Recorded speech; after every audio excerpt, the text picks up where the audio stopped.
Hey, Dana, you there?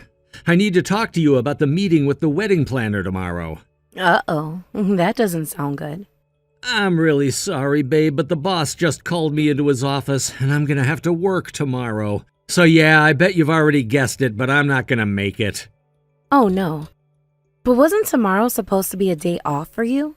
Well, yeah, it was supposed to be, but not anymore.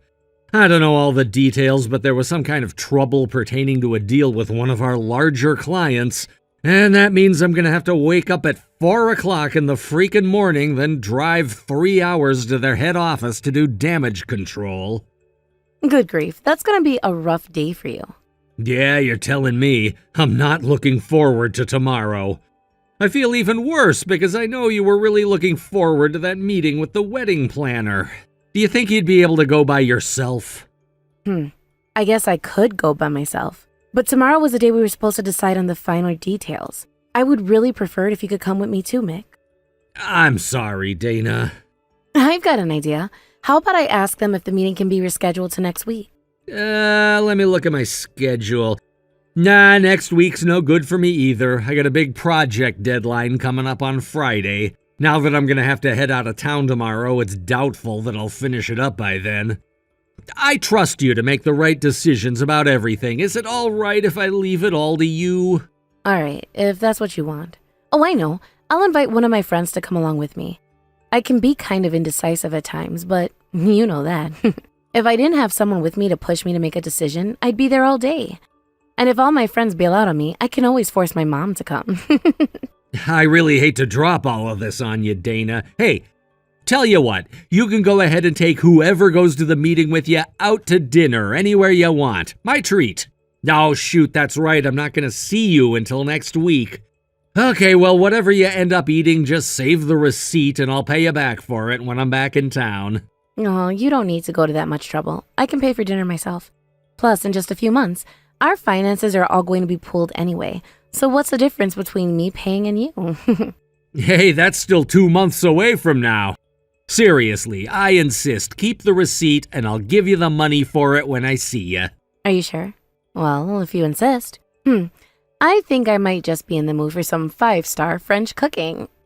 Whoa there, let's not get carried away now. Don't go and spend a month's rent on one stinking meal, got it? Well, you did say I could eat wherever I want. Allow me to rephrase, wherever you want within reason. But seriously, I want to do this for you. I owe it to you for missing the meeting. Plus, I want to be careful with money stuff between us. I mean, we both know that you make a decent amount more than I do. I don't want to feel like I can just depend on you to foot the bill for everything. You got me? I didn't think it was a big deal which of us makes more money.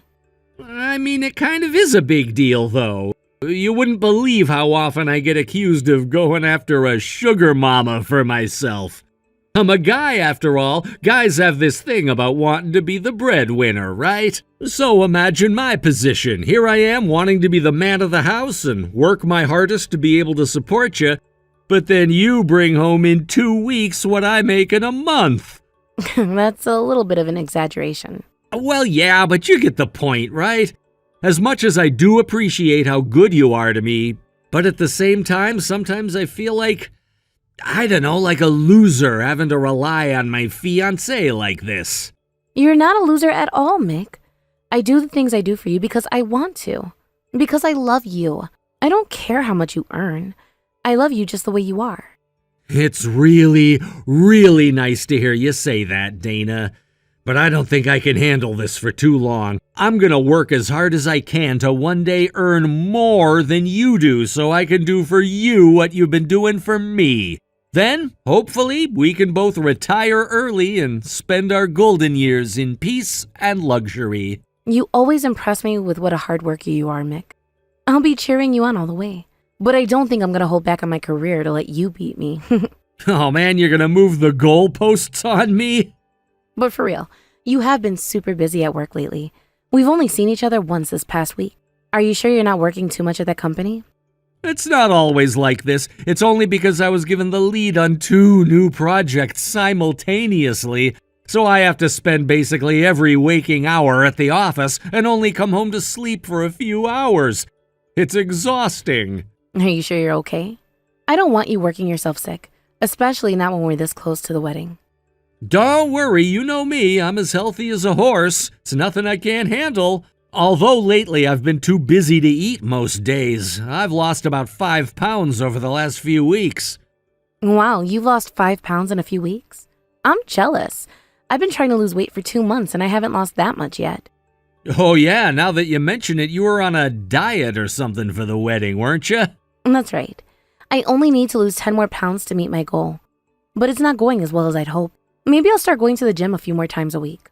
Have you considered trying my patented too busy to eat diet? It's amazing. All you have to do is eat nothing and then boom, you'll lose weight. Well, I am doing my best to cut down on snacks and sugary drinks. But I feel like doing a crash diet like that would be worse for my health than being overweight. Plus, it makes it harder for me to concentrate at work. And also, there's one major problem getting in the way of me losing weight. I love food. If only I didn't love food, losing weight would be a snap. Yeah, you even keep pace with me sometimes. But considering how much you eat, it's actually incredible that you're not overweight at all. Yeah, that's why I go to the gym. To burn off enough calories to eat as much as I want. I think my problem is just that I'm not exercising enough. There's also a members-only pool down the street. Maybe I'll start going there too. What are you trying to do, copy Rocky's training program? And just for the record, I think you're absolutely gorgeous just the way you are. Yeah, well, I don't. The wedding is right around the corner, so I want to keep my routine until then. You just don't overdo it, okay? Don't worry, I'll be fine. So when will I be able to see you next week? I'd say probably around Tuesday or Wednesday. Actually, let's make it Wednesday just to be safe. Okay, Wednesday sounds great. You can come over to my place. I'll make you one of the new healthy recipes I found online. You're not gonna make me eat some vegan crap, are you? No, don't worry. It has meat in it. Real meat. That's a relief. Looking forward to it. Thanks again for taking care of the meeting tomorrow. If there's something you need my input on, go ahead and text me. I'll let you know. Have a safe trip.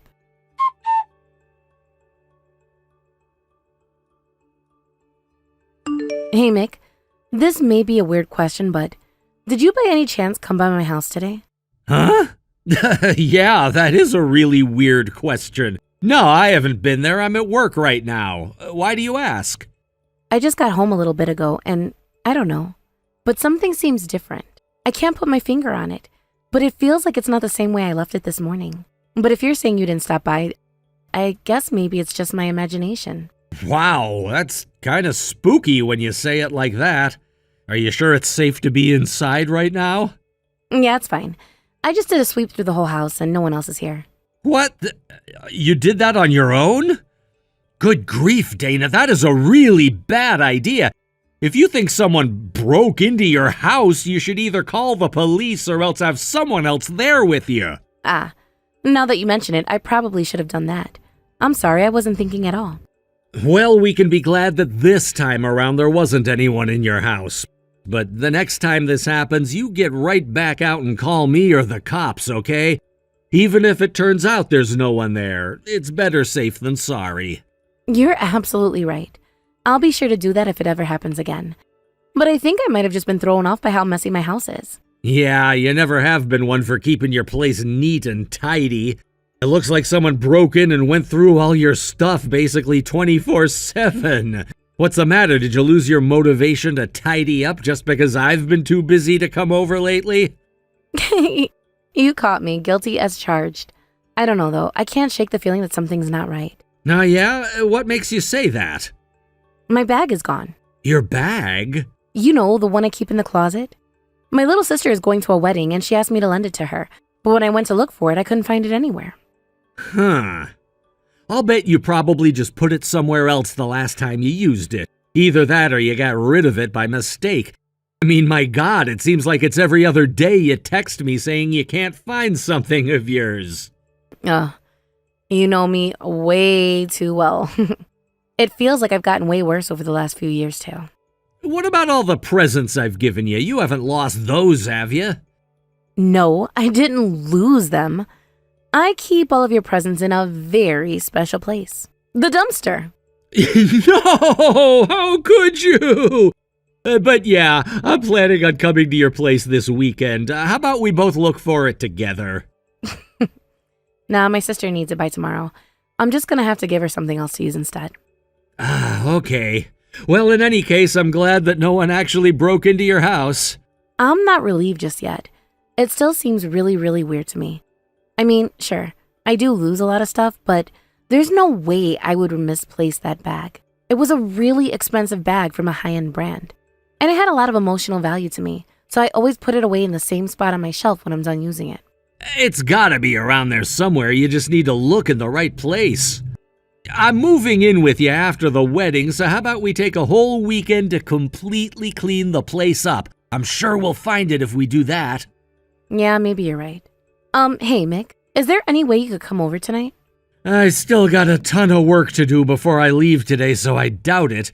Even if I came straight over from work, I probably wouldn't get there until well after midnight. Plus, the air conditioner in my office is on the fritz, so I'm pretty sweaty. I'd like to take a shower before I go see you. So yeah, I think I'm just gonna head to my place tonight. Oh. What's the matter? I know I'm probably just imagining things, but it's still scary, you know? Oh, you mean you're still afraid someone broke into your apartment?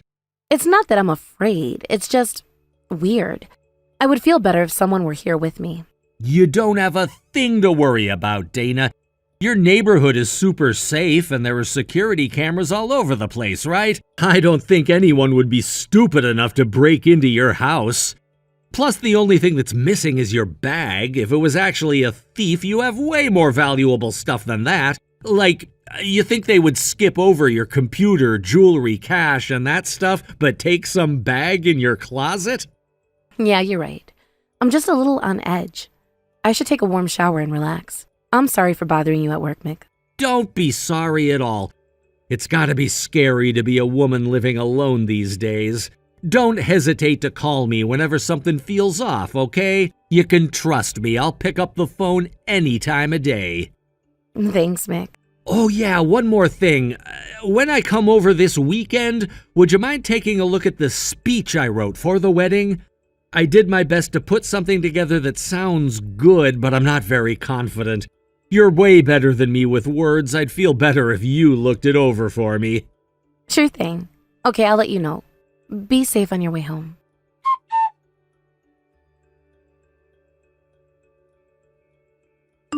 Dana, where are you?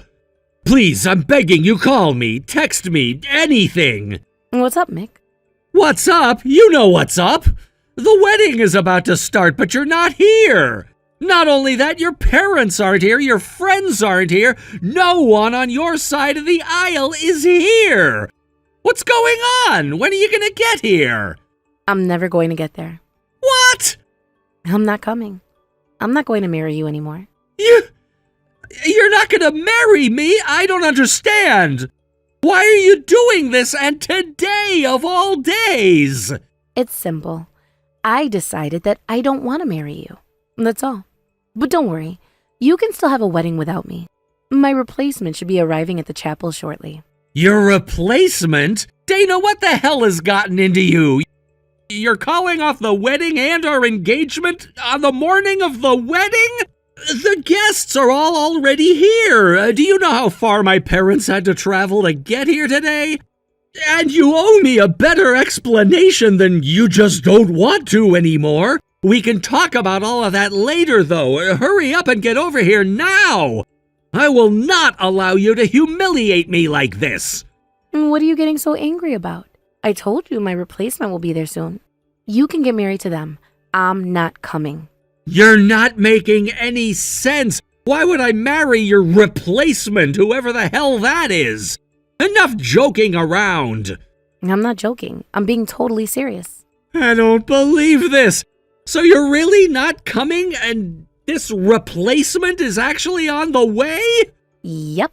This is a nightmare. What's your angle, Dana, huh? What are you trying to say? How many times are you going to make me say it? I decided that I'm not going to marry you. Ever. We're breaking up. I wouldn't have to keep asking you if you'd give me a straight answer. I'm sure things will make perfect sense once Erica arrives. Erica? I talked to Judy and Kayla too, but they weren't too thrilled about the whole situation. As a matter of fact, those two said they were going to sue you for marriage fraud. Erica was the only one of them who seemed happy that she would be able to marry you. Wait!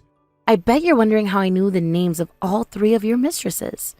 I had you checked out very thoroughly. You really screwed up, Mick. This isn't what you think, Dana. If you would just give me a moment, I can explain everything. I'm not the least bit interested in hearing any ridiculous excuses out of you. And just so you know, none of the people I invited are coming today. I explained the situation to them already. So you can go ahead and explain why this is happening to your guest.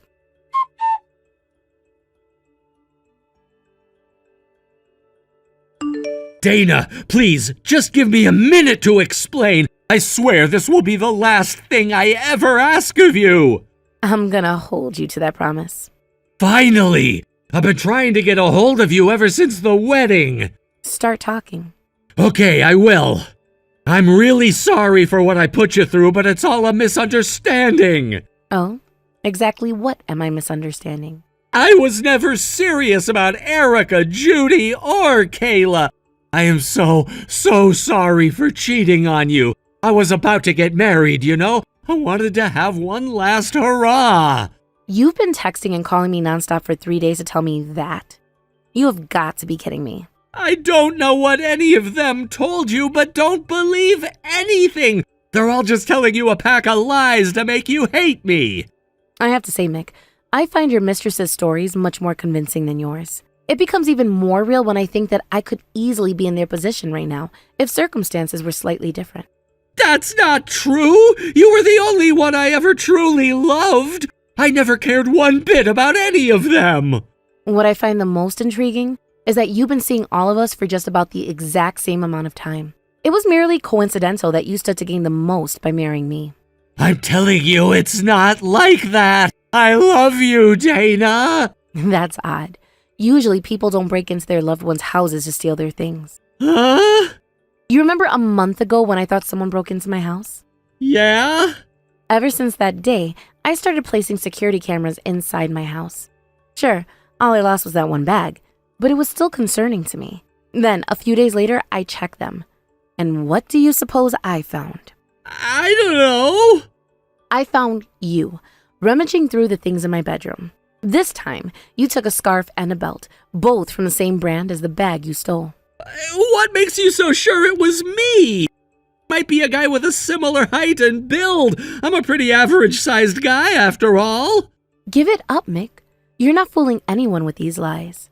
First of all, you're the only person other than myself with a key to my house. And your face was on the camera too. So unless you've got a secret twin somewhere out there, you're not getting out of this. I think the police might be interested to see that footage. Shall I show it to them and ask what they think? No, please don't. Then admit it. Okay, it was me, but I have a very good reason. I borrowed a lot of money right when I got out of college, and I've never been able to pay it off. I was terrified of what you'd say if you found out about it, so I thought it would be for the best to pay it all off before we got married. So you decided that stealing from your fiance would be better than admitting that you're in debt? That's worse, Mick. Don't you see how that's worse? Hey, I've never stolen anything you use regularly. And didn't you say you wanted to offload some of your unnecessary stuff before we move in together? I thought I'd save you the trouble and do it for you. Stop trying to spin burglary as saving me trouble. You're nothing but a petty thief. When I think about it, I never had a habit of losing things until I started dating you. I'll bet I never lost any of that stuff. You took it all. No, I didn't. Yes, you did. Your mistresses all told me they had the same experience. All three of them started losing things the second they started seeing you. That's just a coincidence. Yeah, right. We've established for a fact that you've been stealing my things. Oh, and there's one more thing that I have in common with your mistresses. While we all work in different industries, we all have a relatively high income. That's what this was about, wasn't it? You were only after our money.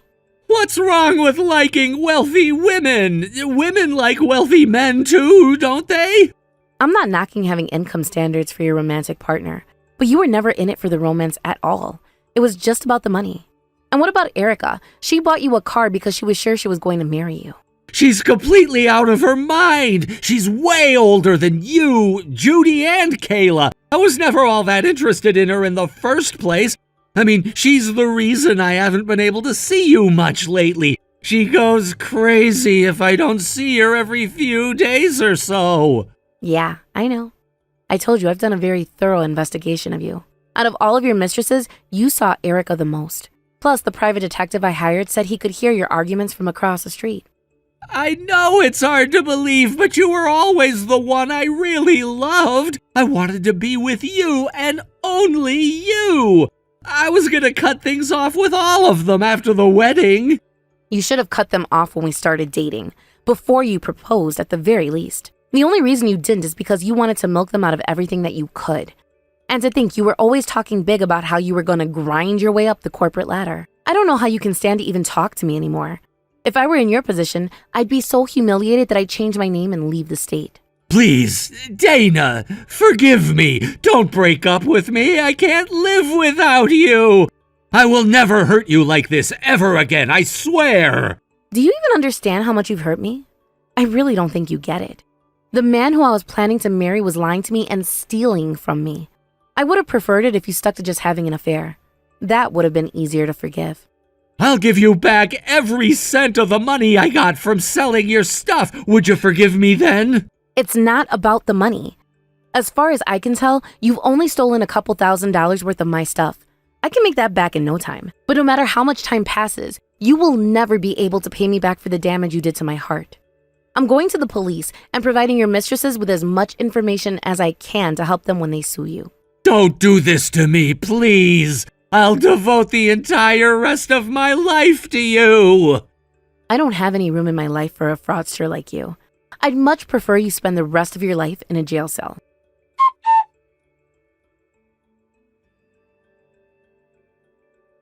Mick was arrested for burglary not long after we had that final text conversation. His mistresses also sued him for fraudulent inducement to marry.